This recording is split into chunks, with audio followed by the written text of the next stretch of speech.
Assalamualaikum warahmatullahi wabarakatuh.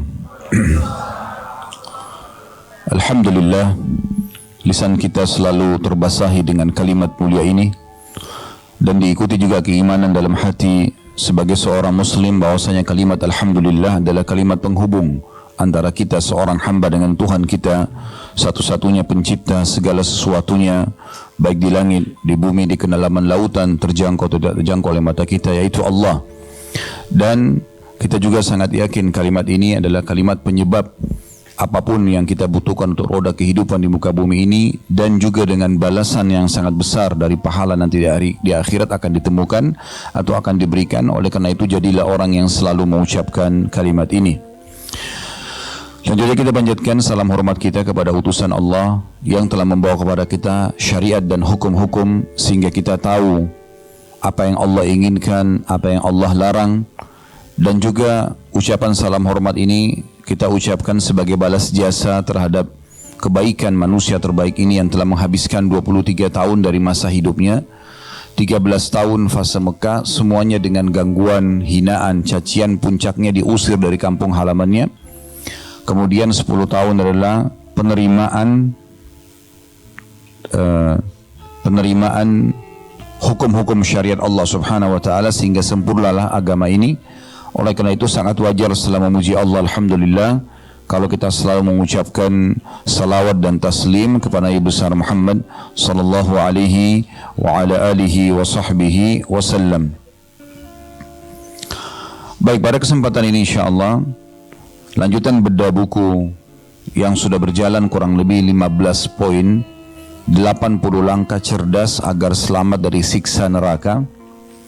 Kembali saya ingatkan karena materi kita ini kurang lebih sebulan sekali saja, maka perlu setiap muslim dan muslimah jadikan sebagai target utamanya adalah surga dan bagaimana dia bisa selamat dari api neraka.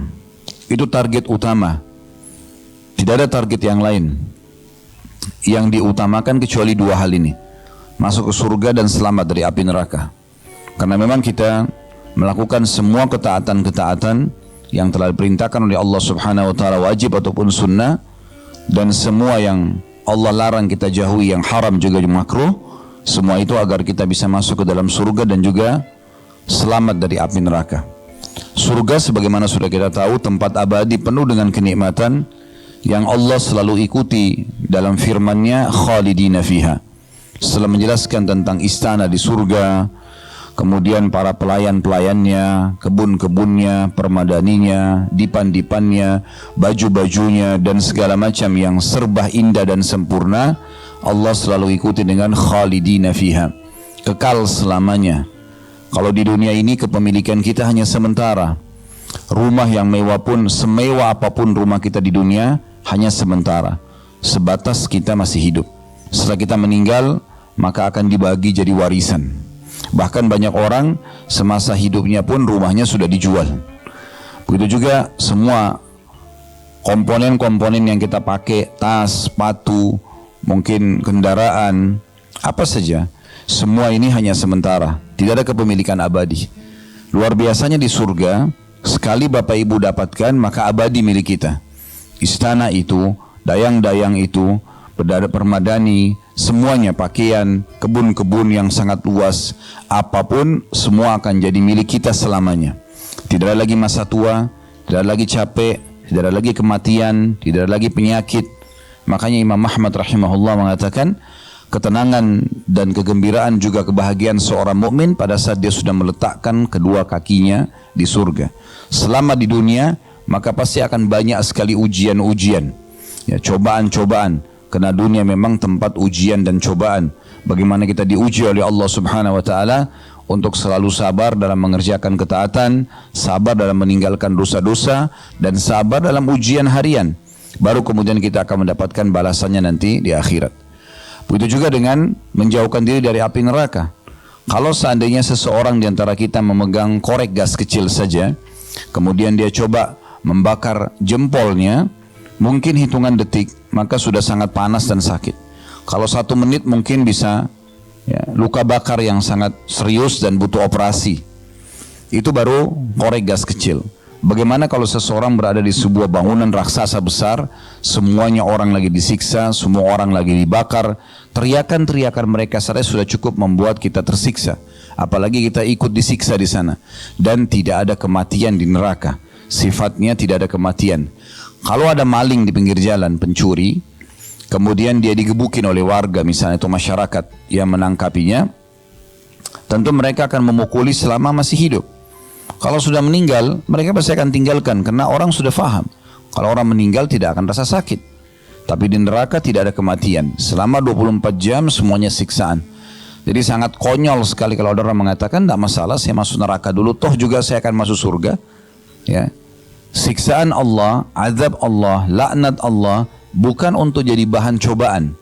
Begitu juga dengan dosa-dosa bukan untuk dicoba. Tidak perlu kita mengatakan khamr itu haram, saya coba dulu rasanya gimana. Atau zina, atau riba, atau apapun pelanggaran agama. Ibarat orang kerja di sebuah kantor, dia udah tahu sebenarnya kalau dia telat datang, kalau dia tidak selesaikan pekerjaan, maka akan di PHK. Atau minimal akan berkurang gaji yang akan ditemukan pada akhir bulan. Tapi kalau ada orang sengaja ingin coba-coba, ya sudah berarti sangat berisiko dia untuk mendapatkan ancaman-ancaman tersebut. Kenapa nggak jadi pegawai yang baik-baik saja? Yang jelas-jelas mengerjakan pekerjaan dengan baik, menjadi orang yang baik, kemudian akan atau pegawai yang setia dengan perusahaannya, maka otomatis dia akan mendapatkan semua fasilitas yang sudah dijanjikan. Maka ini merupakan target. Oleh karena itu semua sikap kita, perilaku kita, karakter kita, apa saja harus semuanya ya seperti penghuni surga atau membawa kita ke dalam surga dan menyelamatkan dari api neraka. Jadi itu memang target seorang muslim. Dan kalau orang menjadi muslim yang sejati, pastikan memang dia akan terarah ke surga. Karena Islam mengajarkan semua yang membawa ke surga. Baik, ya, jujur, amanah, tanggung jawab, bakti sama orang tua, jenguk orang sakit, bantu orang susah, semuanya kebaikan-kebaikan. Bahkan senyum saja kepada sama muslim adalah pahala. Semua isinya kebaikan dan semua dijanjikan balasan-balasan yang sangat besar. Semua yang dilarang yang akhirnya membawa ke neraka pasti buruk, di mata manusia pun buruk. Bohong, menipu, memukul, menggunjing, memfitnah, membunuh, mencuri, apa saja. Maka itu buruk semuanya. Oleh karena itu kalau seseorang menjalankan Islam ini dengan benar, dipastikan memang dia akan terarah ke surga dan pasti akan jadi baik. Dicintai oleh Allah, dicintai oleh makhluk. Enggak ada orang yang soleh dan solehah tidak disukai, kecuali orang yang memang buruk dasarnya, tidak suka dengan kebaikan-kebaikan. Orang yang tidak suka dengan orang jujur berarti dia pendusta. Orang yang tidak suka dengan orang yang baik, maka pasti dia buruk. Gitu kan? Seperti Nabi SAW adalah orang yang baik dan sempurna. Yang tidak suka beliau hanya orang-orang munafik, orang-orang memang kafir yang tidak suka dengan beliau. Tapi orang-orang yang tahu tentang kebenaran pasti akan menyukai Nabi SAW. Ini di judul kita sedikit saya reviewkan, karena buku ini mungkin sebagian orang kalau baru menerima, kok kecil benar bukunya, simple, gampang. Belum tentu seperti itu. Dan tujuan kita membedah buku seperti ini Bapak Ibu sekalian, agar Bapak Ibu bukan hanya sekedar jadi otodidak, baca buku kemudian ambil kesimpulan sendiri. Tapi bagaimana buku itu dibedah, dibaca, dan kemudian ditambahkan dengan banyak informasi baru, dan akhirnya juga kita mendapatkan keutamaan majelis ilmu. Itu poinnya. Kemudian juga saya ingin menyampaikan kita perlu keikhlasan, terutama dimulai dari saya Bapak Ibu sekalian, kemudian Bapak Ibu setiap hadir dalam majelis ilmu seperti ini, baik itu offline ataupun online, maka perlu keikhlasan. Ini pondasi dasar dalam setiap kegiatan ibadah kita, dan itu ditarik dalam semua ibadah tentunya ya. Karena kata Nabi SAW dalam hadis sahih riwayat Abu Daud, Inna Allah la yakbalu amalan illa makana khalisan liwajhi. Allah tidak akan pernah menerima amalan dari seorang hamba kecuali yang ikhlas karenanya. Kalau tadi di sini Bapak Ibu ada yang datang hanya karena diajak oleh temannya, mungkin hanya seremoni saja, meramaikan majelis, testimoni saja, mau tes-tes, enak nggak sih ikut pengajian, ya? Atau hanya sekedar mau tahu saja, ya lebih baik diubah niatnya karena ingin hadir dalam majelis ilmu. Karena hadir dalam majelis ilmu itu adalah bagian dari kewajiban setiap muslim dan muslimah. Kata Nabi SAW, talabul ilmi faridatun ala kulli muslim. Menuntut ilmu agama adalah kewajiban bagi setiap muslim. Ini kewajiban kita. Tidak perlu lihat siapa yang menyampaikan, tapi apa yang disampaikan. Kalau yang disampaikan, qala Allah, qala Rasul, Allah berfirman, Rasulullah SAW bersabda, sesuai dengan pemahaman para salafus salih, para sahabat, para tabi'in, orang-orang yang lebih dekat dengan masa kenabian, atau yang bertemu langsung dengan Nabi SAW, maka kita terima tentu penyampaian tersebut. Dan kebutuhan kita terhadap ilmu ini, Bapak Ibu sekalian, lebih kita butuhkan daripada makanan pada saat lagi lapar, minuman pada saat lagi haus, tempat tidur pada saat lagi letih, obat pada saat sakit. Karena ilmu agama akan memandu kita mana makanan, mana minuman, mana tempat tidur, mana obat yang boleh dan mana yang tidak boleh sesuai yang Sang Pencipta Allah Subhanahu wa taala izinkan. Oleh karena itu ikhlaskan niat dan kejar keutamaannya.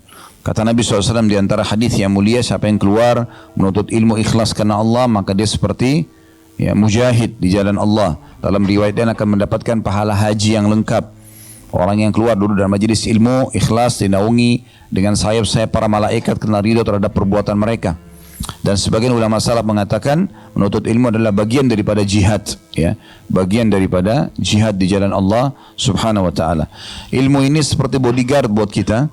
Pada saat kita sudah mempelajarinya, maka dia akan selalu menjadi pengawas buat kita. Setiap mau beraktivitas, setiap kali mau melakukan apapun atau meninggalkan apapun, pasti ilmu akan mengatakan itu boleh kerjakan, ini tidak boleh, maka jauhi. Tema kita teman-teman sekalian pada siang ini insyaallah di langkah cerdas selamat dari api neraka yang ke-16. Nah, salah satu tradisi dan yang sering kami lakukan setiap kali membedah buku seperti ini, poin demi poin kita mereviewkan kembali pelajaran yang lalu. Yang ke-15 adalah akhlak mulia. Ini sudah panjang lebar kita jelaskan. Setiap muslim dan muslimah kewajiban bagi mereka memiliki karakter akhlak yang baik, jujur, amanah, lemah lembut, tanggung jawab. Itu semua adalah karakter, dan ini terhitung sebagai sebuah amal soleh tersendiri. Secara substansial, akhlak-akhlak itu ya merupakan amal soleh sendiri. Misalnya orang jujur, banyak keutamaan kejujuran dan dia jadi amal soleh sendiri. Mungkin juga dermawan misalnya, itu juga akhlak yang baik, punya banyak keutamaan. Kalau kita kerjakan dia akan menjadi tambahan amal sendiri, timbangan amal. Itu juga dengan akhlak-akhlak yang lainnya. Kalau digabungkan semuanya, maka namanya akhlak. Itu ada tambahan pahala lagi di timbangan amal pada hari kiamat. Ini sudah kita jelaskan pada pertemuan yang lalu ya. Dan orang yang berakhlak mulia, orang yang paling dekat dengan Nabi SAW nanti di akhirat, walaupun kita tidak bertemu dengan beliau, sebagaimana hadis Nabi SAW itu bisa dilihat di poin ke-15 ya, kita mereviewkan kembali sabda Nabi SAW, inna min ahabbikum ilayya wa aqrabikum minni majlisan yawmal qiyamati ahasinukum akhlaqa. Sesungguhnya orang yang paling aku cintai di antara kalian dan paling dekat kedudukannya di sisiku nanti, maksudnya di surga, berdekatan dengan beliau yang paling baik akhlaknya. Ya. Juga kita sudah tahu bahwasanya hadis Nabi SAW, ya, tidak ada sesuatu yang lebih berat di timbangan amal seorang hamba hari kiamat dibandingkan akhlaknya yang mulia. Ya, termasuk dalam akhlak ini teman-teman sabar ya. Kalau ada gangguan orang, ya misalnya dicaci maki, digibah, difitnah, nggak usah balas, nggak perlu dibalas. Karena kalau orang menggibah kita, orang memfitnah kita, ya ini berarti dia sedang ya, dijadikan oleh Allah Subhanahu Wa Taala sebagai sebab ujian kita. Karena pahala sabar harus untuk mendapatkannya harus melalui ujian. Kalau bukan karena ujian tidak akan mungkin kita dapatkan pahala sabar, gitu kan? Jadi memang ada sebabnya di situ. Allah datangkan sebagai sebab dan akhirnya kita meraih pahala yang sempurna. Kalau pernah dengar kisah tentang beberapa ummahatil ibu-ibu ya, tepatnya muslimah, ya, bukan ummahatil mu'minin, bukan istri-istri Nabi, tapi sebagian muslimah di kota Mekah, Sumayyah dan beberapa sahabat Nabi yang lain ridwanullah alaihinna. Pada saat mereka lagi disiksa di Mekah, sambil disiksa, sambil sebagian majikan-majikan mereka, seperti kalau Sumayyah itu majikannya Abu Jahal, ya, sambil mengatakan, mencaci maki muslimin, mengatakan, sungguh kami menyiksa kalian karena kami membenci kalian, ya, dan kami tidak akan pernah berhenti sampai kalian meninggal, mati. Maka apa jawaban para muslimah tersebut? Mereka mengatakan hampir serentak bahasanya sama. Mereka mengatakan sesungguhnya Allah lah yang telah membuat kalian melakukan seperti ini untuk menguji iman kami. Begitu mereka melihat cobaan itu. Kalau ada orang menggibah kita lalu kita balas dengan gibah, dia dosa, kita dosa. Dia dihukum, kita dihukum. Ya. Dan pernah kami ingatkan ini hadis Nabi SAW yang mulia. Artinya kurang lebih maknanya, kalau seseorang sedang berseteru dengan orang lain, kemudian dia tidak membalasnya, ya, ada orang berbuat jahat, kita tidak membalasnya, maka dia akan mengambil haknya sempurna pada hari kiamat. Pasti akan ditemukan balasannya nanti hari kiamat. Tidak mungkin tidak, nggak ada yang sia-sia. Tapi kalau dia membalasnya, kata Nabi SAW, maka balasan ini akan Allah nilai di hari kiamat nanti. Apakah balasannya setimpal dengan serangan orang itu? Kayak misalnya kita digibah nih, kemudian kita balas gibah juga. Mungkin nilainya masing-masing 10. Ya sudah, berarti hari kiamat impas, tidak ada lagi balasan. Ya. Dan kita dapat apa? Kita dicaci maki, kita balas caci maki. Apa puasnya dengan kita caci maki dia? Nggak ada sesuatu. Ya. Bahkan mungkin makin memperkeruh permasalahan. Yang luar biasa kata Nabi SAW, kalau balasan orang yang sedang terzalimi lebih besar daripada orang yang menzaliminya, maka akan diambil dari dia haknya orang yang menzalimi dia itu. Jadi misalnya ada orang digibah, kemudian dia balas dengan membunuh. Membunuh lebih besar daripada gibah. Ini saya sakit hati nih, saya digunjing sama orang ini, saya difitnah. Bunuh aja. Bunuh lebih besar dosanya. Maka pada hari kiamat nanti orang yang menzalimi dia akan mendapatkan hak balasan pahala dia yang akan diberikan kepada orang yang menzaliminya. Ini masuk dalam masalah akhlak, ya.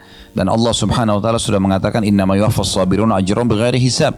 Orang-orang sabar akan diberikan balasan tanpa ada hisabnya. Nah, ini termasuk karakter, ya, termasuk akhlak, ya. Sabar itu bukan berarti Bapak Ibu sekalian duduk manis, elus dada, udah duduk sabar, bukan.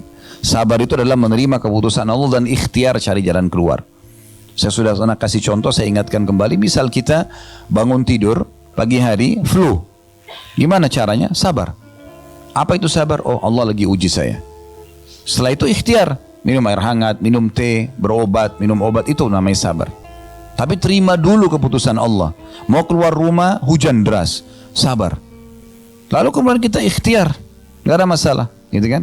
Ada orang utang gak bayar. Oke, berarti hujan sudah datang. Sabar. Kemudian kita ikhtiar untuk menagihnya. Nah, itu namanya sabar, ya. Baik, sekian banyak contoh sudah kita berikan pada pertemuan yang lalu, dan sekarang insya Allah kita akan bahas poin ke-16-nya, masalah rumah di surga dengan 12 rakaat. Mungkin orang kalau baca sepintas judul ini, teman-teman sekalian, apalagi mungkin hadis ini hadis yang masyhur tentang menjaga 12 rakaat sunnah rawatib, ya, salat qobliyah dan ba'diyah yang melekat, ya, atau mendampingi salat wajib itu. Oh, ini sudah hadis masyhur. Apalagi dalam bab ini cuma sebuah hadis. Kira-kira ilmu apa yang bisa kita tambahkan? Banyak sekali teman-teman sekalian. Banyak sekali. Terlalu banyak di antara muslimin. Terlalu banyak saya bahasakan, ya. Yang terkurung dengan istilah sunnah. Kemudian mereka mengatakan, kan cuman sunnah. Akhirnya tidak dikerjakan. Pertanyaan saya Bapak Ibu sekalian, bukankah sunnah juga perintah agama? Lalu untuk apa disyariatkan kalau tidak dikerjakan? Justru orang yang sibuk mengerjakan hal-hal sunnah, sholat sunnah, puasa sunnah, sedekah sebagai pendamping zakat, umroh sebagai pendamping haji misalnya, ya, maka ini menandakan keimanannya. Karena dia ingin mengerjakan tambahan selain yang diwajibkan. Ibarat seseorang bekerja di satu perusahaan, dia selalu mencari mana pekerjaan lemburan nih. Karena saya ingin dapat tambahan bonus. Nah, seperti itu orang kalau mencari amalan-amalan sunnah. Permasalahannya sering kita anggap remeh. Sudah berapa kali kita dengarkan hadis tentang sholat duha, tapi dikerjakan nggak? Kalaupun dikerjakan, sudah istiqomah nggak? Sudah ditingkatkan nggak kualitas dan kuantitasnya? Kualitasnya makin meningkat bacaan surahnya. Jangan inna ataina wal asr terus. Coba pindah ke surah yang lebih panjang. Coba pindah ke surah yang lebih panjang, ya. Bahkan dalam sholat kita bisa membaca beberapa surah dalam satu rakaat. Kalau sudah tahu alhamdulillah. Kalau belum tahu itu poin, ya. Boleh kita membaca setelah qul huwallahu ahad langsung lanjut qul a'udzu birabbil falaq, bisa. Bisa dalam satu rakaat kita baca beberapa surah misalnya. Kuantitasnya, kalau tadi kita sholat duha cuma 2 rakaat, sudah ditambah belum jadi 4 rakaat? Sudah meningkat belum ke 8 rakaat? Bahkan ulama mengatakan sholat duha tidak ada batasannya. Jumlah rakaatnya tidak ada batasannya dan semua punya keutamaan tersendiri. Maka ini contohnya. Begitu juga dengan sholat malam. Sudah tahu tahajud, tapi sudah dilakukan belum? Kalau sudah, baik, sudah ditingkatkan, belum kualitas dan kuantitasnya. Kualitas itu dibaca bacaan yang lebih panjang. Kemudian juga diperpanjang, ya, waktu durasi sholatnya, berdirinya. Bukankah Nabi SAW berdiri sholat malam sampai kakinya pecah-pecah? Gitu kan? Bukankah Utsman bin Affan membaca 30 juz di rakaat terakhir sholat witir yang kita biasa baca Qul Huwallahu Ahad? Ya. Mungkin Bapak Ibu bilang, gimana caranya 30 juz di saat rakaat terakhir witir? Begitulah Bapak Ibu sekalian, ada satu rahasia penting. Kalau kita membiasakan diri mengerjakan sebuah ibadah, Allah Subhanahu wa Ta'ala akan meringankan ibadah itu dan berkahi. Makna ringan adalah jadi mudah sekali kita kerjakan. Orang kalau rutin kerjakan sholat malam, rutin sekali dikerjakan sama dia, sudah jadi kebiasaannya. Rasanya nggak nyaman kalau sudah nggak dikerjakan. Karena tiap malam bangun jam 4, tiap malam bangun setengah 3 misalnya, sudah rutin dia kerjakan itu. Maka nanti Allah mudahkan, kayak tidak ada beban bagi dia. Justru beban kalau dia tinggalkan. Plus lagi, muncul ide-ide yang sangat banyak di jenis ibadah yang sama. Tiba-tiba muncul, saya mau panjangkan berdirinya, saya mau panjangkan rukuknya, saya mau panjangkan sujudnya, saya mau baca dari surah ini ke surah ini ya. Kalau pernah dengar Uwais Al-Qarni rahimahullah, seorang ulama tabi'in, beliau saking rutinnya setiap malam sholat malam dan waktunya panjang untuk Tuhannya Allah Subhanahu wa Ta'ala, maka beliau pernah menjadikan satu malam semuanya ruku. Rukuknya lama sekali, semua disempurnakan tentunya, i'tidal, sujud, tapi untuk ruku lama sekali. Karena ada kurang lebih ada 11 macam bacaan, ya, ada banyak sekali, maaf 6-7 macam bacaan dalam ruku. Itu bisa dibaca masing-masing 11 kali. Jadi cukup panjang. Selama ini kan mungkin orang baca Subhana Rabbil Azim, ya. Kan ada Subhana Rabbil Azim wa bihamdi, ada Subuhun Qudusun Rabbul Malaikati war Ruh, ada Subhanadzil Jabarut wal Malakut wal Kibriyai wal Azama, ada Subhanakallahumma bihamdika Allahumma gfirli. Ada banyak pilihannya. Bisa dibaca setiap bacaannya tuh 10 sampai 11 kali. Itu yang Nabi SAW biasa lakukan. Nah ini kan masih banyak sunnah yang kita belum kerjakan. Dan sayang sekali gitu. Terbuang-buang waktu tanpa kita menambah kualitas dan kuantitasnya. Jadi jangan terkurung mengatakan sunnah, ya kan? Puasa Senin Kamis terlewatkan begitu saja, tidak puasa. Kenapa? Ada janjian, ya. Baik, kalau orang janjian memang kenapa? Apa masalahnya? Kan bisa saja janjian sambil puasa kan? Gak ada masalah. Misal contoh, sampai kapan kita nggak mau puasa Senin Kamis? Coba, sampai ajal datang. Kan berarti hanya sunnah yang ketinggalan. Masalahnya itu. Jadi sering orang terkurung dengan sunnah. Dan kalau tidak dimulai, maka tidak akan pernah kita mulai. Ya. Karena syaitan tidak ingin kita mengerjakan ibadah-ibadah sunnah. Ya. Ada satu kata kunci juga. Orang kalau sudah sibukkan dirinya dengan sunnah, maka yang wajib jadi mudah buat dia. Orang kalau sudah biasa sholat sunnah, wajib itu pasti nggak ketinggalan. Orang kalau biasa puasa sunnah, puasa Ramadan itu mudah sekali buat dia. Kalau sepanjang tahun antum tidak pernah puasa, tiba-tiba Ramadan berat rasanya. Tapi coba kalau orang sudah biasa Senin Kamis, Ayyamul Bid, udah biasa dia, tiba Ramadan biasa aja. Ya? Orang kalau tidak biasa sedekah, bakhil, pelit, sulit untuk zakat. Hitung zakat pun, kayaknya belum tiba waktunya, gitu kan. Orang kalau sudah biasa umroh, haji jadi ringan. Karena sunnah itu meringankan dan memudahkan orang untuk mengerjakan yang wajib. Belum lagi banyak sekali keutamaannya. Jadi kita akan mulai insyaAllah membahas poin ke-16 ini tentang keutamaan ibadah sunnah itu sendiri. Ya. Yang pertama teman-teman sekalian, yang perlu direnungi baik-baik, hadis Bukhari. Kalau orang yang rutin menjaga amalan-amalan sunnah, sholat sunnah, puasa sunnah, zikir, baca Quran, berdoa, sedekah, umrah, semua amal-amalan sunnah itu, maka kalau rutin kita kerjakan, Allah akan selamatkan pendengaran, penglihatan, kaki dan tangan kita dari kemaksiatan. Itu keutamaan yang luar biasa. Jadi dengan sendirinya Mata kita jadi nggak nyaman kalau lihat yang haram, telinga kita jadi nggak nyaman kalau dengar yang haram, tangan kita nggak akan menjamah yang haram, kaki kita tidak akan melangkah yang haram, kemaluan kita tidak sentuh yang haram, karena rutinnya menjaga yang sunnah.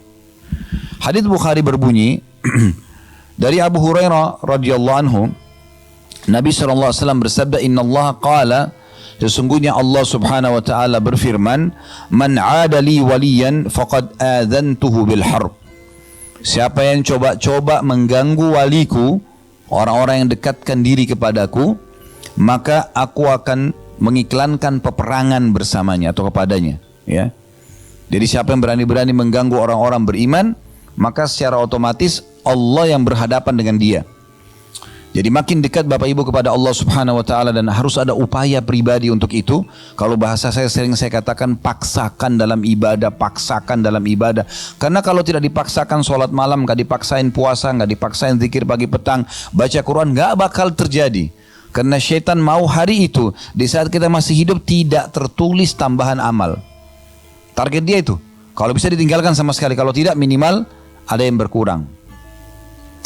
Maka orang-orang yang berdekatkan diri kepada Allah subhanahu wa ta'ala ini kalau diganggu, maka tenang saja, Allah akan datangkan tolongan atau pertolongan yang tidak disangka-sangka.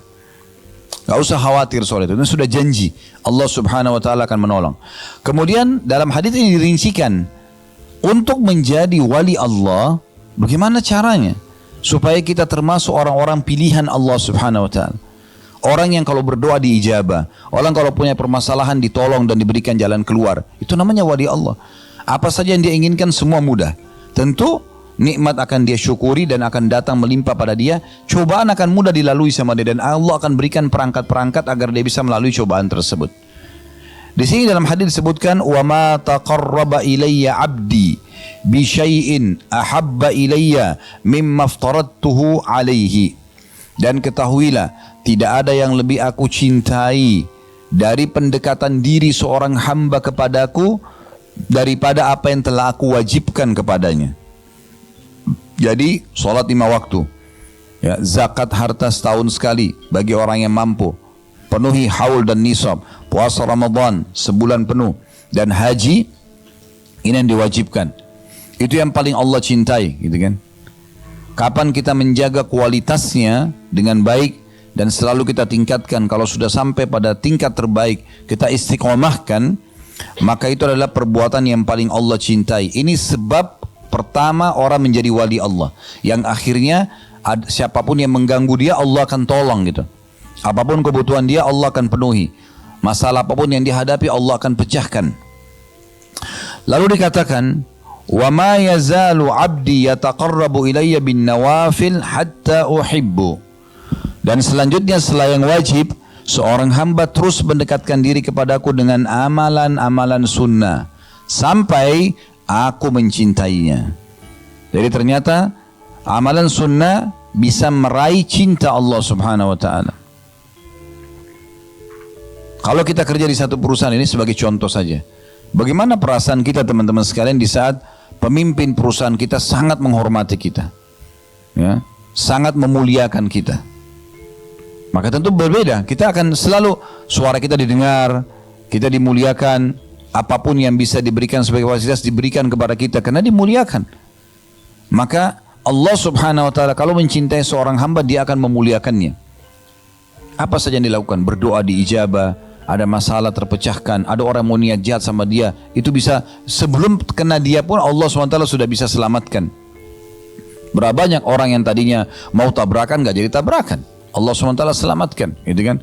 Atau ada orang ingin mengatur sebuah makar tapi gak jadi, dibatalkan makar tersebut, gitu kan?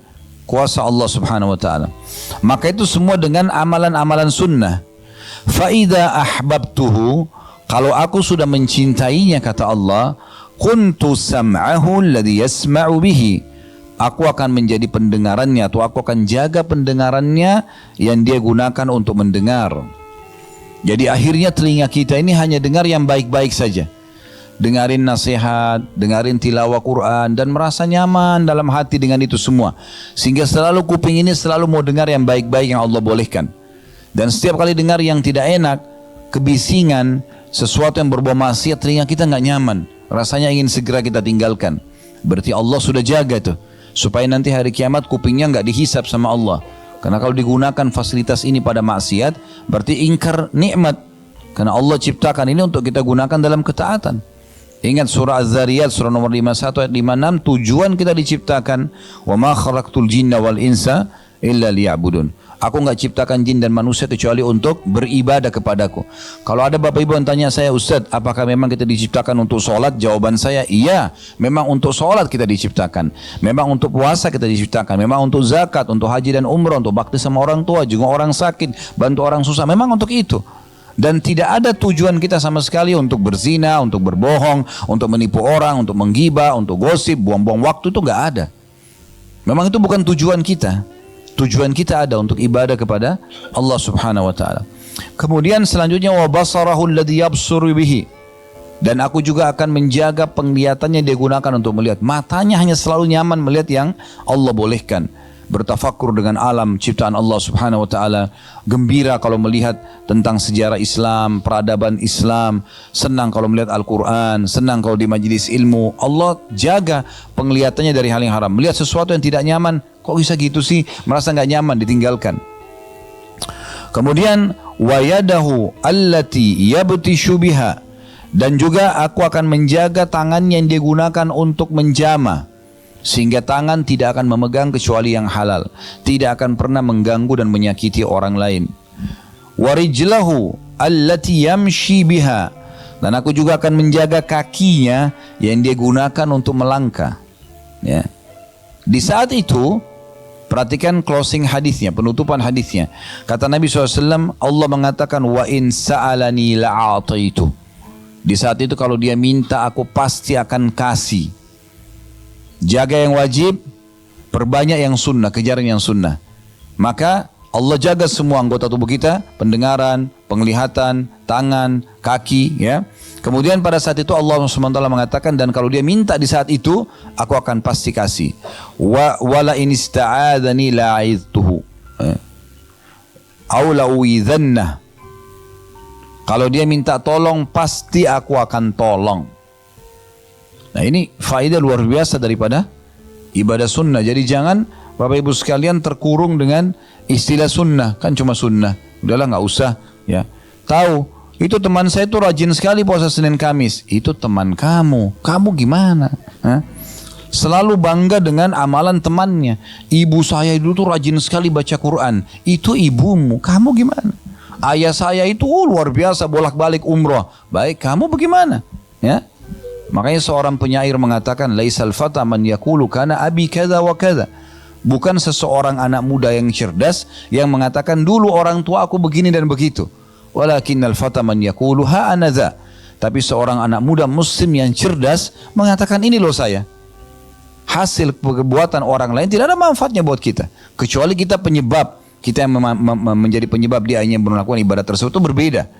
Tapi banyak orang berbangga-bangga dengan amalan temannya, amalan orang tuanya dan seterusnya, maka tidak ada manfaat buat dia. Baik, yang kedua, yang perlu digarisbawahi yang bisa didapatkan dari amalan-amalan sunnah adalah setiap amal sunnah itu akan mendekatkan kita kepada Nabi SAW di surga nanti. Ya. Jadi kita sudah singgung tadi, kalau materi yang lalu, akhlak juga mendekatkan seseorang dengan Nabi SAW di surga. Ada juga tentang amalan sunnah, ya. Terutama solat, karena kita sedang bahas masalah solat, ya.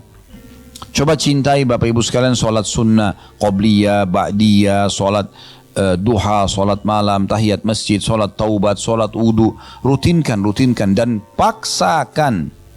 Paksa, setiap bisikan syaitan jangan negosiasi sama dia. A'udzubillahi minasyaitonir rajim, langsung kerjakan, ya. Ada hadis yang mulia diriwayatkan oleh Rabi'ah bin Ka'ab al-Aslami radhiyallahu anhu. Hadis ini riwayat Muslim, ya. Dia mengatakan, kuntu abitu ma'a Rasulillah sallallahu alaihi wasallam fa ataituhu biwudu'ihi. Satu hari pernah aku menginap bersama Nabi sallallahu alaihi wasallam, dan pada saat beliau bangun untuk sholat malam, aku menyiapkan wadah berisi air wudhu beliau, wa hajatihi, dan beberapa hajat Nabi SAW seperti siwak, ya, dan yang lainnya.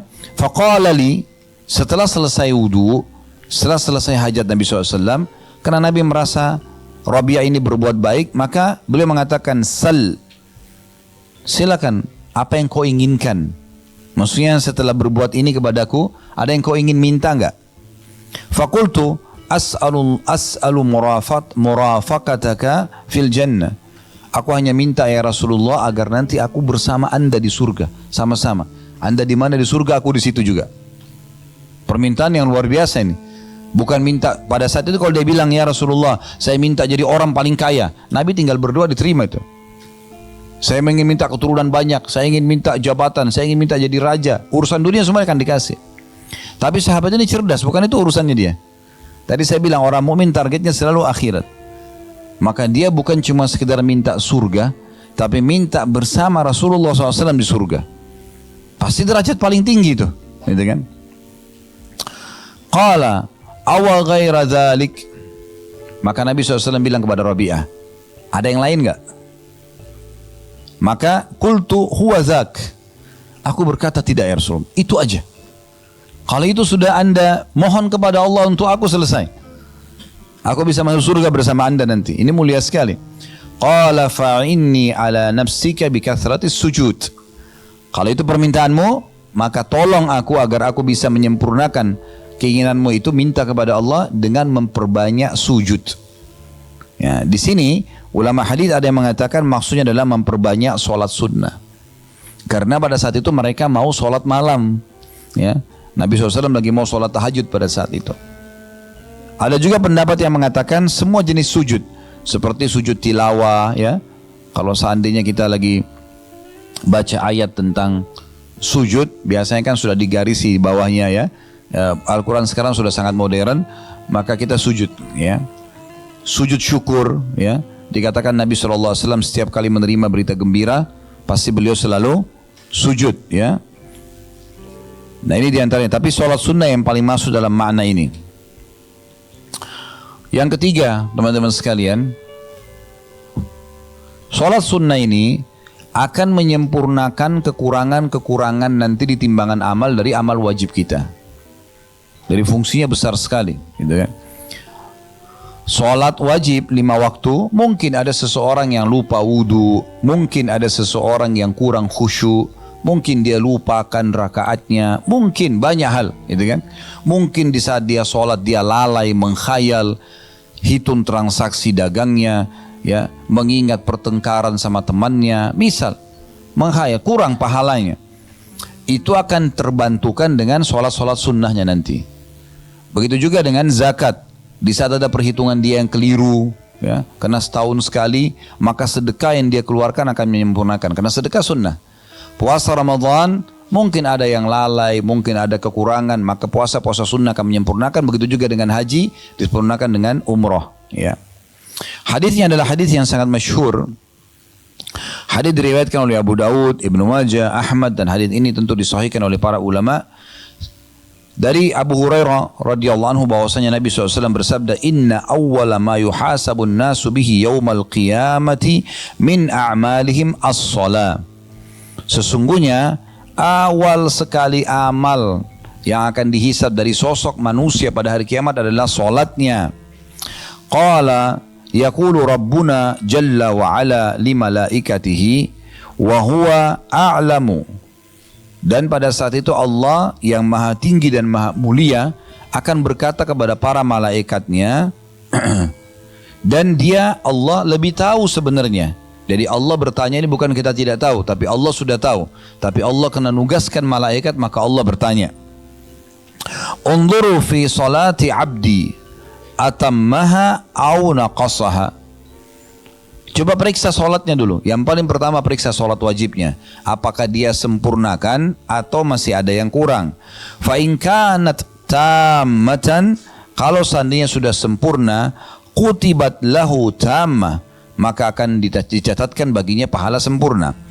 Wa in kana taqassa minha syai'a, dan kalau seandainya kurang darinya sesuatu, qala anzuru hal li 'abdi min tatawwu'in, maka Allah berfirman kepada para malaikatnya, lihat mungkin hamba-hambaku ini punya solat sunnah. Fa in kana lahu tatawwu'un, kalau seandainya dia punya solat sunnah, qala atimmu li 'abdi faridata min tatawwu'ihi, Maka Allah berfirman kepada para malaikat, sempurnakan kekurangan solat-solat wajibnya dengan solat-solat sunnahnya. Thumma tu'khadul a'malu ala dhakum. Kemudian pada saat itulah seluruh amal-amal yang lain diperlakukan seperti ini. Ya, maksudnya puasa tadi saya bilang zakat dibantu dengan sedekah. Kemudian puasa Ramadan dengan puasa sunnah. Kemudian ya yang haji dengan umroh ya. Oleh karena itu ini semua akan sangat membantu kita beribadah ya. Kemudian juga dia akan menjadi penyebab dihapuskan dosa dan ditinggikan derajat. Wudu akan menggugurkan dosa-dosa. Zikir akan menggugurkan dosa-dosa. Berdoa, baca Quran, sholat sunnah. Semua amal-amal sunnah ini penyebab pembersihan dosa. Tapi memang yang dibersihkan dosa-dosa kecil ya. Kalau dosa-dosa besar Bapak Ibu sekalian itu butuh taubat nasuha. Kembali kepada Allah dengan jujur. Istighfar, astagfirullah artinya saya mohon maaf ya Allah.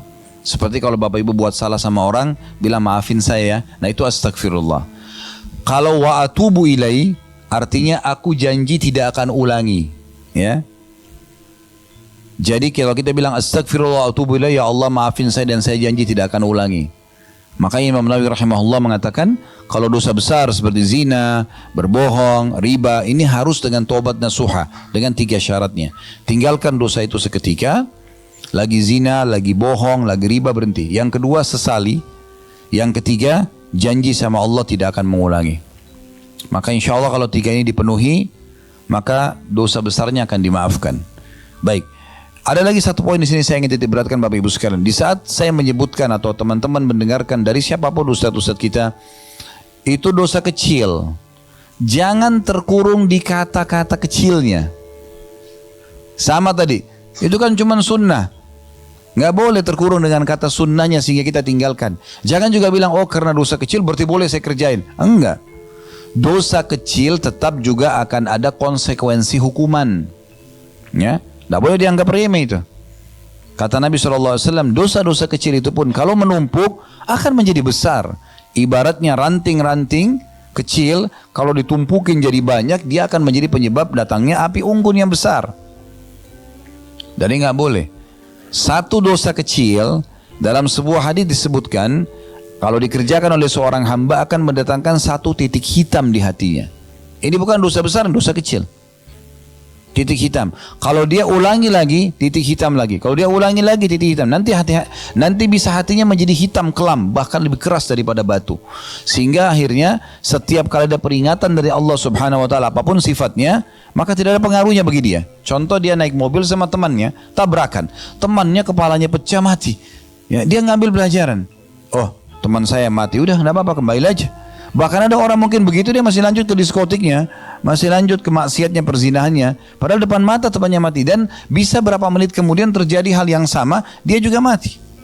Berapa banyak orang yang selamat dari tsunami, dari banjir, dari longsor, nggak tersentuh hatinya karena hatinya sudah hitam kelam. Berapa banyak orang yang sebaliknya, kata Nabi SAW, kalau orang berbuat amal soleh walaupun sunnah, apalagi yang wajib sunnah, maka Allah titikkan dalam hatinya titik cahaya yang terang.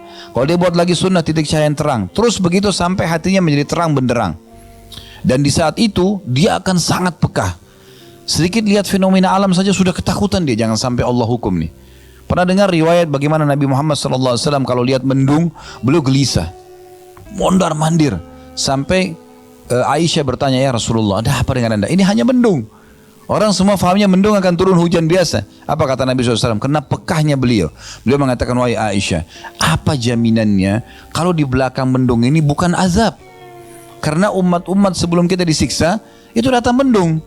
Ya, bukankah kaumnya Nabi Hud, kaum Ad, pada saat mau datang hukuman pada mereka, mereka lihat mendung dan mereka mengucapkan dalam Al-Quran digambarkan, mereka bilang inilah hujan yang akan turun untuk memberikan kami kesuburan, gitu kan? Ternyata turun azab Allah Subhanahu Wa Taala. Setelah turun tetesan hujan yang merupakan berkah dan rahmat, barulah Nabi SAW tenang. Jadi orang-orang mukmin itu kalau hatinya sudah tersentuh dengan cahaya keimanan karena amal soleh yang dia kerjakan, maka akan memudahkan dia, Bapak Ibu sekalian, ya, untuk peka sekali. Ya, kadang-kadang hanya sekedar melihat sebuah nikmat. Mungkin dia lagi dahaga, lalu dia minum dapat air es dingin, hilang dahaganya. Dia bisa tetesin air mata tuh. Ya Allah, nikmatnya ini Allah kasih gitu. Karena pekahnya hatinya gitu. Seperti itu luar biasa. Sebagian kaum salaf itu sampai kalau tercium bau busuk, dia lewat nih, mungkin ada tong sampah, maaf, tercium bau busuk, sudah cukup untuk mereka introspeksi diri. Astagfirullah, ada apa ini? Kok Allah sampaikan bau busuk ini ke saya? Coba. Kita sering lewat cium bau busuk, sudah bau busuk, tutup hidung, pergi aja. Tak ambil pelajaran. Mereka tidak seperti itu. Kalau jalan, kakinya kesentuh batu. Astagfirullah, ada apa ini? Allah ingatkan. Hal kecil pun dijadikan sebagai bahan introspeksi diri. Kenapa? Hatinya sudah putih. Orang kalau hatinya bersih karena amal soleh, penuh dengan cahaya, bahkan bisa menerangi orang lain. Dia kalau ngomong berbekas pada orang lain, dia kalau memberikan nasihat orang bisa terima, dia kalau mengerjakan satu perbuatan walaupun dia tidak sampaikan, orang jadikan contoh, gitu kan? Perbuatan apa yang dia kerjakan, karena memang hatinya sudah bersih. Dan itu semua keputusannya ada di tangan kita masing-masing. Ya, yang bisa membuat hatinya bersih, suci, penuh dengan amal soleh hanya Bapak Ibu sendiri. Dan yang bisa membuat hatinya kelam, keras, hanya Bapak Ibu sendiri. Ya. Dan orang kalau sudah terlanjur hitam keras hatinya masih bisa. Caranya gimana? Taubat.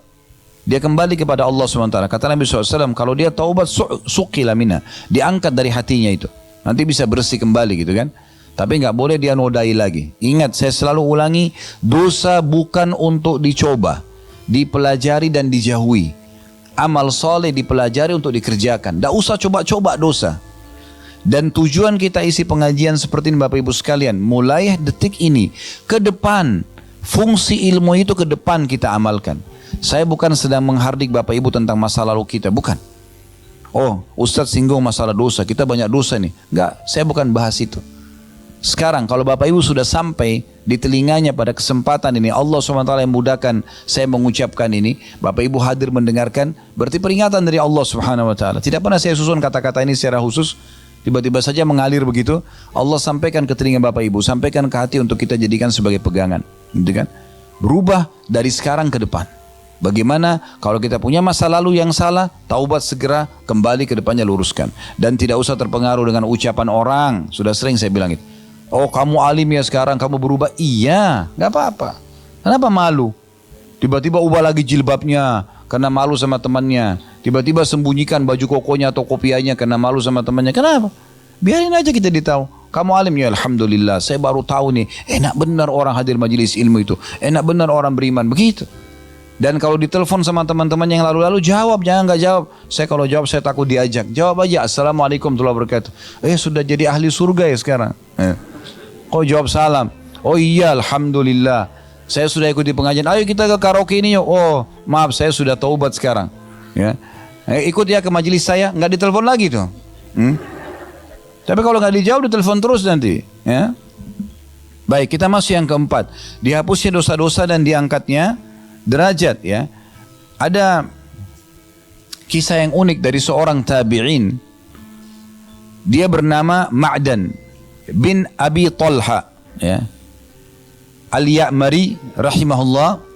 Beliau pernah berkata, aku pernah bertemu dengan mantan budaknya Nabi SAW yang bernama Thauban radhiyallahu anhu. Di Thauban ini dulu budak Nabi bebasin, disilangkan dengan maula, ya. Namanya Thauban. Dan aku berkata kepadanya, pas ketemu dengan Thauban, wahai Thauban, beritahukan kepadaku satu amalan yang bisa memasukkanku ke dalam surga. Ini cerdasnya orang ini, ya. Ma'dan ini, dia ketemu sama seorang sahabat Nabi dan orang dekat dengan Nabi, karena ini adalah pembantunya Nabi gitu. Maka langsung dia bilang, coba sampaikan kepada saya. Maksudnya apa yang kamu ketahui, amalan yang pernah kamu dengar dari Nabi yang bisa bawa masuk dalam surga? Apa aja sekarang yang terlintas, tolong sampaikan kepada saya. Dalam riwayat lain dia mengatakan, beritahukan kepadaku amalan yang kalau aku kerjakan, aku dicintai sama Allah. Maka Thauban awalnya diam. Ma'dan ulangi lagi, yang kedua kali. Thauban diam lagi. Yang ketiga kali, masih diam. Setelah itu baru Thauban menjawab. Rupanya di masa dia diam itu, radhiyallahu anhu, beliau sedang memikirkan, apa ini kira-kira yang mau disampaikan? Karena kan pertanyaannya, amalan apa yang bisa membawa aku masuk dalam surga? Kan banyak sekali. Kalau Bapak Ibu juga tanya saya akan diam dulu. Amalan apa nih, banyak benar gitu kan? Tapi dia ingin nyari kira-kira amalan apa yang orang sedang bertanya ini mudah amalin. gampang dia untuk praktikin, gitu kan? Disesuaikan dengan kondisi dan keadaannya. Mungkin ma'dan, sebagaimana juga memang dinukil dari sebagian ya orang yang meneliti tentang beliau, orang ini memang adalah orang yang soleh, bukan orang yang sembarangan gitu ma'dan ini. Maka dia tidak perlu lagi untuk diingatkan tentang wajibnya, ya. Tapi dia butuh tambahan tentang sesuatu gitu. Maka kata Thauban radhiyallahu anhu, alaika bikathratis sujudi lillah. Saran saya, kalau kau ingin masuk surga insya Allah, selain apa yang sudah kamu kerjakan sekarang, perbanyak sujud untuk Allah. Fa innaka la tasjudu lillahi sajdatan illa rafa'akallahu biha darajah. Karena tidak mungkin atau kau tidak akan pernah sujud satu kali untuk Allah kecuali Allah akan angkat kamu satu derajat. Ya. Wa hatta anka bihal khati'ah. Dan Allah juga akan hapuskan dengan satu sujud itu dosa-dosamu. Ya. Jadi ini riwayat hadis sahih riwayat Muslim dan dikuatkan dengan riwayat lain kata Nabi SAW, kalau seorang hamba sedang sujud maka dosa-dosanya menumpuk di punggungnya. Kalau dia lagi ruku menumpuk, kalau dia berdiri jatuh, gugur-guguran. Kalau dia sujud juga sama, berguguran lagi dosa-dosa tersebut. Nah, riwayat ini menjelaskan kepada kita Bapak Ibu sekalian bagaimana amalan sunnah, memperbanyak sunnah maksudnya adalah sujud sunnah ya. Maka itu akan meninggikan derajat dan juga mengampuni dosa-dosa. Mengampuni dosa-dosa ya. Baik, ini kurang lebih gambaran tentang masalah keutamaan amal-amal sunnah ya. Tentu banyak sekali nih rinciannya, tapi ini secara global, secara garis besar ya. Sekarang coba kita masuk teman-teman sekalian lebih dalam bahas tentang materi kita. Ya. Dalam buku ini disebutkan sebuah hadis. Yang hadis ini sudah masyhur. Saya kembali ke buku dulu dan kita bacakan ya. Langkah ke-16, langkah cerdas menyelamatkan dari api neraka adalah rumah di surga dengan 12 rakaat. Nabi SAW bersabda, Man thabara ala sintaini ashrata raka'ah minas sunnah, banallahu lahu baitan fil jannah. Arba'i raka'atin qabla adh-dhuhr, wa raka'ataini ba'daha, wa raka'ataini ba'da al-maghrib, wa raka'ataini ba'da al-isya, wa raka'ataini qabla al-fajr. Artinya, siapa yang istiqamah, sabar itu maksudnya selalu mengerjakan dan menjaganya. 12 rakaat sunnah sehari semalam, maka Allah akan membangunkan rumah untuknya di surga. 4 rakaat sebelum duhur, 2 rakaat sesudahnya, 2 rakaat sesudah maghrib, 2 rakaat sesudah isya, dan 2 rakaat sebelum subuh. Ini adalah 12 rakaat yang dijanjikan akan dibangunkan baginya istana di surga. Tentu hadis ini masyhur diriwayatkan oleh Tirmidzi dan juga An-Nasa'i ya. Ada di footnote, di situ bisa dilihat tentunya. Nah, ini sebuah hadis yang diangkat oleh beliau. Nah, salah satu tradisi yang kita gunakan dalam membedah buku ini, per poinnya walaupun hanya sebuah hadis, walaupun cuma sebuah paragraf yang dijelaskan oleh penulis, kita akan rincikan lebih dalam tentunya.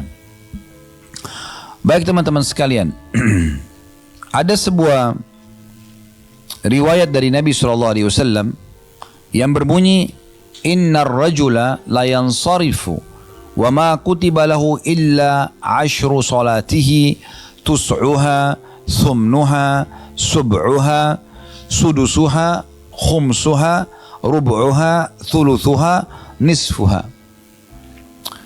Ada orang-orang nanti pada hari kiamat akan mendapatkan pahala solat wajibnya itu sangat sedikit ya, karena tercatat baginya hanya 1/10-nya.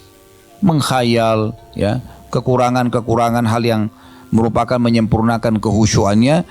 Ada yang 1/9-nya, ada yang 1/8-nya, ada yang 1/7-nya, ada yang 1/6-nya, ada yang 1/5-nya, 1/4, 1/3, dan ada yang separuh dari solatnya.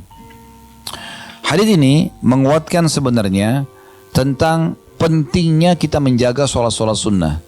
Karena tadi sudah kita bahasakan kan, poinnya adalah akan menambah dan membantu solat wajib. Ya, ini hadis saya tambahkan karena memang dibutuhkan untuk menguatkan kenapa penting untuk menjaga solat sunnah. Baik, ada hadis yang lain yang mirip dengan bahasan kita. Lafadznya adalah man shalla itsnatai asyrata raka'atan fi yaumin wa lailah. Barang siapa yang menjaga 12 rakaat sehari semalam, bunyalahu bihinna baitun fil jannah, akan dibangunkan baginya rumah di surga, ya. Tentu ini teman-teman sekalian, rumah di surga, ya. Bukan di mana-mana ini, ya.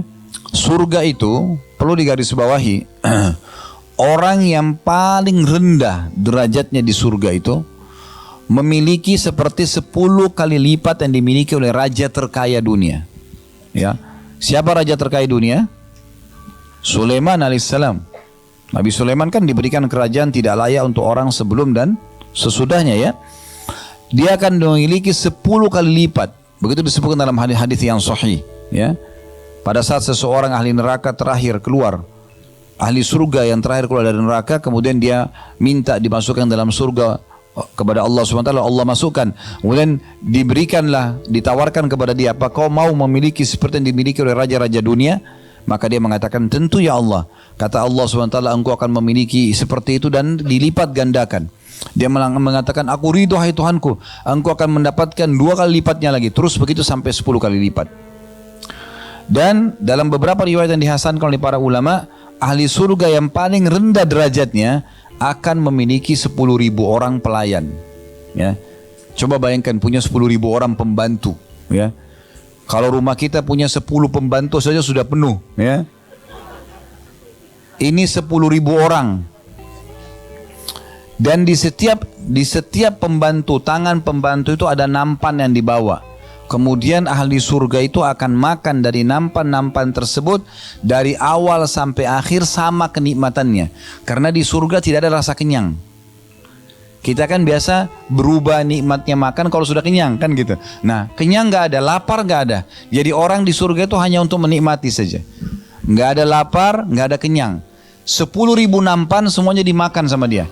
Rasa dari nampan pertama sampai yang terakhir sama. Ya. Begitu itu orang yang paling rendah di surga. Dalam beberapa riwayat yang lain akan ada ahli surga yang paling rendah di surga. Dia masuk ke surga, dia lihat ada satu orang tampan sekali, bercahaya, sampai kagum. Dan dia mengatakan, apa kau ini malaikat-malaikat Allah? Kata orang tersebut, bukan, saya salah satu pelayanmu. Gitu. Pelayannya bercahaya, tampan sekali. Gitu. Begitu luar biasanya. Ya, kuasa Allah SWT. Baik, jadi teman-teman sekalian, kita akan mendapatkan istana di surga dengan menjaga 12 rakaat ini. Jadi mudah-mudahan keluar dari sini sudah nggak ada lagi ketinggalkan, ya kan gitu. Ya. Sampai ada pendapat ulama mengatakan kalau orang sudah rutin mengerjakan sebuah ibadah sunnah, maka dia boleh mengerjakannya walaupun sudah keluar dari waktunya kalau punya uzur. Kayak misal, tadi duhur nih, Bapak Ibu pas mau ikut sholat, sebenarnya kan ada qobliyah duhur nih, kan dalam 12 rakaat itu kan 4 rakaat sebelum duhur ya. Sekarang baru mau sholat sunnah sudah iqamah. Kan kita nggak boleh sholat ya. Kalau sudah iqamah Bapak Ibu wajib berhenti. Karena kata Nabi SAW tidak ada sholat sunnah dengan iqamah, sholat wajib ya. Jadi nggak boleh lagi. Nah sekarang kalau Bapak Ibu pas takbir ternyata sudah iqamah. Kita belum sholat qobliyah. Apakah qobliyah itu hilang? Jawabannya enggak. Dikerjakan setelah sholat duhur, sebelum sholat ba'diyah. Tapi ini dilakukan bagi orang yang sudah rutin mengerjakannya, ya. Bukan orang yang sengaja tinggalin. Misal, tadi ada orang belum sholat qobliyah duhur, sekarang hadir di pengajian kita nih. Oh ternyata 4 rakaat sebelum duhur itu masuk dalam 12 rakaat nih. Saya mau kerjain sekarang, udah nggak bisa, udah lewat, ya. Tapi kalau orang rutinitasnya itu beda. Baik, kita akan rincikan 12 rakaat ini. 2 rakaat sebelum subuh dikenal dengan sunnatul fajr. Hadis yang masyhur, raka'ata al-fajr khairu minad dunya wa ma fiha. 2 rakaat sunnah al-fajr sebelum sholat wajib fajr atau sholat subuh lebih baik daripada dunia dan seluruh isinya. Ini luar biasa ini, ya. Gini, coba renungi. Kalau ada orang punya berlian seperti bola pingpong, kaya nggak? Kalau seperti bola basket? Hah? Kalau seperti mobil? Kalau seperti hotel ini? Kaya banget. Memang tidak ada ya. Bagaimana kalau ada orang, mayoritas wilayah Jakarta Selatan punya dia. Hampir semua Jakarta Selatan punya siapa? Oh ibu ini, oh bapak ini. Tanahnya 90% punya dia. Kaya nggak? Kalau dia punya sama Jakarta Timur, dia punya sama Jakarta Barat, Jakarta Pusat, anggap seluruh Jakarta punya dia. Kaya banget ya. Mungkin tidak ada di dunia orang seperti itu. Baik, kalau orang punya Jawa Barat, semua punya dia. Semua orang nyewa tempat sama dia. Bagaimana kalau orang punya seluruh wilayah Jawa? Jawa Barat, Jawa Timur, Jawa Tengah, semua punya dia. Bagaimana kalau orang punya seluruh Indonesia lah, langsung aja. Sumatera, Sulawesi, semua punya dia. Ya. Kalimantan, begitu luar biasa. Ya. Begitu, bagaimana kalau orang punya Asia? Bagaimana orang kalau punya dua benua, Asia dan Afrika? Bagaimana kalau seluruh benua ini punya dia? Itu sudah luar biasa. Itu cara memahami begitu. 2 rakaat yang Bapak Ibu kerjakan sebelum subuh itu, 2 menit ini, 3 menit, lebih baik daripada dunia dan seluruh isinya.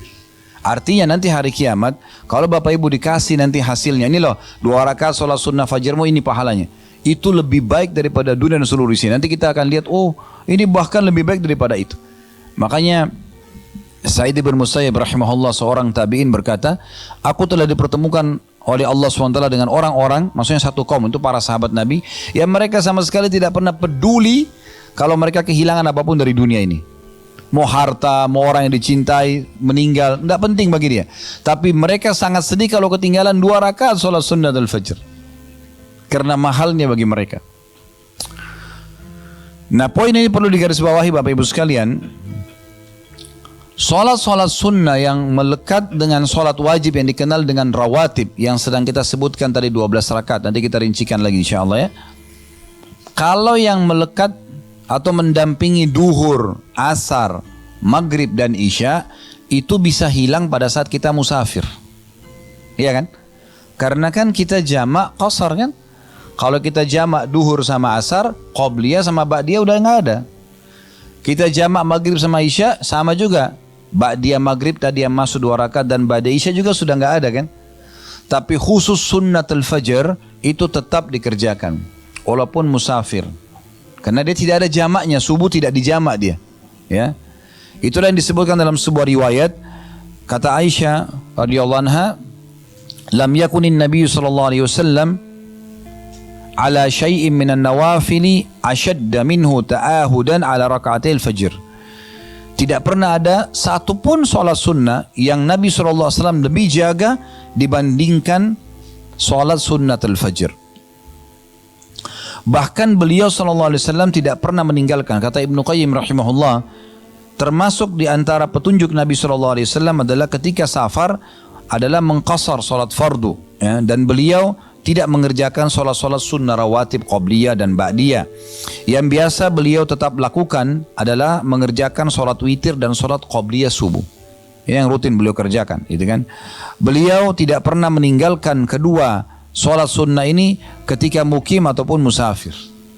Ya, jadi ini yang pertama, 2 rakaat sunnatul fajr. Ya. Bagaimana Ustaz kalau kayak tadi hukumnya? Pas saya bangun udah iqamah subuh, saya buru-buru kerjain sholat subuh, saya kehilangan sholat fajar, boleh dikerjakan setelah salam. Ya, kalau memang orang ada uzur ya, dia ketiduran, dia lagi di kamar mandi, pas keluar ternyata sudah iqamah, maka boleh dikerjakan. Ya, setelah salam. Kalau orang ikut berjamaah ya, tapi kalau ibu di rumah, walaupun sudah iqamah di masjid, ibu masih bisa sholat qobliyah subuh dulu, baru kemudian sholat wajib. Yang kedua adalah sholat 4 rakaat sebelum duhur. Ini satu-satunya sholat dari 12 rakaat itu yang 4 rakaat sebelum duhur, ya. Dan 4 rakaat sebelum duhur ini itu disebutkan dalam hadis tadi, masuk dalam 12 rakaat sehari semalam, dan ada 2 rakaat sesudah duhur. Ini satu-satunya sholat yang diikuti dengan qobliyah dan ba'diyah khusus untuk dapat istana di surga ya. Poin ini dulu guys, sebagai khusus untuk dapat menjalankan hadis yang sedang kita bahas, 12 rakaat sehari semalam. Satu-satunya sholat wajib yang diikuti dengan qobliyah dan ba'diyahnya duhur. Qobliyah duhur 4 rakaat dan ba'diyah duhurnya 2 rakaat untuk hitungan 12 rakaat. Kan 2 rakaat sebelum subuh, 4 rakaat sebelum duhur berarti sudah 6, 2 rakaat sudah duhur berarti 8, 2 rakaat sudah maghrib berarti 10, 2 rakaat sudah isya berarti 12, gitu kan? Nah, sholat duhur ini, qobliyah duhur 4 rakaat, kita kerjakan 2 rakaat salam, 2 rakaat salam, ya. Ada pendapat sebagian ulama membolehkan kalau sholat sunnah seperti mengerjakan sholat malamnya, mencontohi seperti sholat malam Nabi. Sholat malam Nabi bisa 2 rakaat salam, 2 rakaat salam, bisa juga 4 rakaat sekaligus baru salam, ya. Itu bisa ditarik ke sholat-sholat sunnah, ya. Baik, hanya saja sholat duhur ini, Bapak Ibu sekalian, sunnahnya ya, lebih afdal kalau Bapak Ibu tambahkan 2 rakaat lagi sesudahnya. Maksudnya, kan tadi 4 rakaat sebelum, 2 rakaat sesudah ya. Nah, yang sesudahnya tambah lagi 2. Itu lebih afdal. Karena dikuatkan dengan hadis yang lain. Yang kata Nabi SAW, Man hafadha ala 4 raka'atin qabla adh-dhuhri wa 4 ba'daha harramallahu 'alan nar. Siapa yang menjaga 4 rakaat sebelum duhur dan 4 rakaat sesudah duhur, Allah akan haramkan dia dari api neraka. Jadi duhur ini ditambah 2 rakaat lagi, ya. 2 rakaat lagi. Kemudian selanjutnya adalah sholat sunnah ba'diyah maghrib. Ya, 2 rakaat ba'diyah maghrib. Ini masuk dalamnya, ya. Kemudian juga 2 rakaat setelah isya. Baik, ada pertanyaan di sini. Apakah berarti sunnah-sunnah lain tidak ada? Seperti misalnya, ya, ada qobliyah asar. Kalau ba'diyah asar nggak ada, ya. Khusus subuh dan asar tidak ada ba'diyahnya. Karena ada hadis Bukhari menjelaskan Nabi SAW bersabda, di waktu itu iblis sedang mengeluarkan tanduknya dan para pengikutnya sedang sujud, maka jangan kalian sujud. Makanya nggak ada ba'diyah subuh, nggak ada ba'diyah asar, kita dilarang itu, ya. Baik, tapi qobliyah asar ada. Hadis riwayat Imam Ahmad, kata Nabi SAW, rahimallahu amrin hafidha 4 rakaatin qabla al-asr. Semoga Allah merahmati seorang hamba yang menjaga 4 rakaat sebelum asar, ya. Jadi bisa kita sempurnakan sholat 12 rakaat ini dengan menambah sunnah-sunnah yang lain. Sekaligus kita jelaskan, yaitu 4 rakaat sebelum asar. Ya, karena tadi asar tidak masuk sama sekali di 12 rakaat itu, ya. Kemudian juga ada qobliyah maghrib dan qobliyah isya, ya. Tapi walaupun dia tidak masuk di hadis 12 rakaat tadi, cuman ada. Karena kata Nabi SAW, ma baina kullu adzanaini shalah. Di setiap antara azan dan iqamah ada sholat, ya. Maksudnya sholat qobliyah. Jadi ada qobliyah maghrib dan ada qobliyah isya. Sekarang kita tambahkan juga informasinya, kalau ada pilihan saya sholat sunnah di rumah atau sholat sunnah di masjid, mana yang lebih afdal? Di rumah, ya. Kalau ibu-ibu tentu sunnah dan wajib lebih afdal di rumah. Tapi kalau kita bicara bapak-bapak, maka afdalnya sholat sunnah di rumah, ya. Kalau dia khawatir sholat wajibnya ketinggalan, terutama takbiratul ihram pertama imam. Karena begitu imam Allahu Akbar, makmum seharusnya juga Allahu Akbar. Karena sudah mulai dicatat pahala oleh malaikat. Mulai doa iftitah, ya kan gitu. Mulai membaca Al-Fatihah, mulai baca surah dan seterusnya. Jadi jangan sampai luput itu. Makanya kata Nabi SAW, siapa yang tidak ketinggalan 40 hari takbiratul ihram imam, ya, 40 hari berturut-turut, ya, subuh, duhur, asar, maghrib, isya, maka dia akan selamat dari sifat kemunafikan, selamat dari api neraka dan sifat kemunafikan. Ada kisah seseorang anak muda melamar seorang anak syekh di Jeddah, kejadian nyata. Dia dengar syekh ini terkenal, punya ilmu segala macam, punya kedudukan, dan juga punya anak perempuan yang salehah. Anak laki-laki ini sebenarnya masih jauh dari agama, tapi dia ingin melamar gitu. Dia datang ke masjid lalu dia bilang sama syekh, saya ingin melamar anak anda. Syekhnya lihat orang ini memang sepertinya masih agak jauh dari agama. Lalu kata syekhnya, saya akan terima lamaran kamu tapi dengan syarat, ya, kamu harus selalu 5 waktu sholat di masjid saya ini di belakang saya, ikut berjamaah 40 hari. Anak muda ini belum tahu hadisnya, belum tahu tentang hadis tadi, orang kalau jaga 40 hari tidak pernah ketinggalan takbiratul ihram imam itu akan selamat dari neraka dan sifat kemunafikan, ya. Dia bilang, karena saya kejar ingin melamar anaknya syekh, maka saya sholat. Dia bilang, hari-hari pertama saya riya. Dia bilang, karena saya hanya ingin mengejar target itu. Dan ingin dipuji oleh syekh. Oh ya ternyata setiap balik atau setiap mau takbir syekhnya balik ada anak muda itu di belakang. Ya kan? Karena syekh kasih syarat di belakang saya. Saya langsung lihat gitu selama 40 hari. Tapi dia bilang setelah berlalu 4 hari, 5 hari, berbeda gitu. Ada perasaan dalam hati saya yang berbeda. Seminggu mulai 10 hari. Saya akhirnya mulai tidak peduli lagi. Apakah lamaran saya diterima atau tidak oleh syekh.